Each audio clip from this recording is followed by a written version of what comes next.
Friends, how are you? ఇవాళ నేను చెప్పబోయే మెడిసిన్స్ ఏంటంటే కఫ్రిల్ ఎల్ఎస్ డ్రాప్స్ గురించి అనమాట.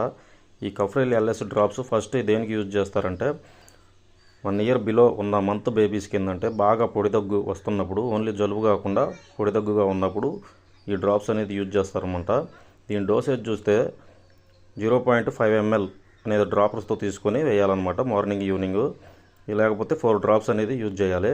దీని రివ్యూ చూసినట్లయితే ఇది Med Manor organic private limited company నుంచి మ్యానుఫ్యాక్చరింగ్ అవుతుంది. దీని కాస్ట్ వచ్చేసి 2024లో 72 రూపీస్ ఉంటుందన్నమాట. దీంట్లో 3 టైప్స్ ఆఫ్ మెడిసిన్స్ యూజ్ చేస్తారన్నమాట. ఒకటి అంబ్రోక్సిల్ హైడ్రోక్లోరైడ్, లివోసాలిబిటంలో గియోఫెన్సిన్ అనే 3 టైప్స్ ఆఫ్ మెడిసిన్స్ యూజ్ చేస్తారు. హైడ్రోక్లోరైడ్ ఏంటంటే మ్యూకోలైటిక్గా పనిచేస్తుంది. ఆ ముక్కులో ఉన్న చీమిడి కరగదీసి దానికి యూజ్ అవుతుంది. గియోఫెన్సిన్ బయటికి రావడానికి హెల్ప్ చేస్తుంది. లివోసాలిబిటన్ ముక్కులు వెడల్పై బ్రీతింగ్ తీసుకునేటానికి హెల్ప్ అవుతుంది అనమాట. మీకు నచ్చినట్లయితే లైక్ చేయండి. ఇలాంటి మెడిసిన్ నాలెడ్జ్ గురించి ఇంకా తెలుసుకోవచ్చు నా ఛానల్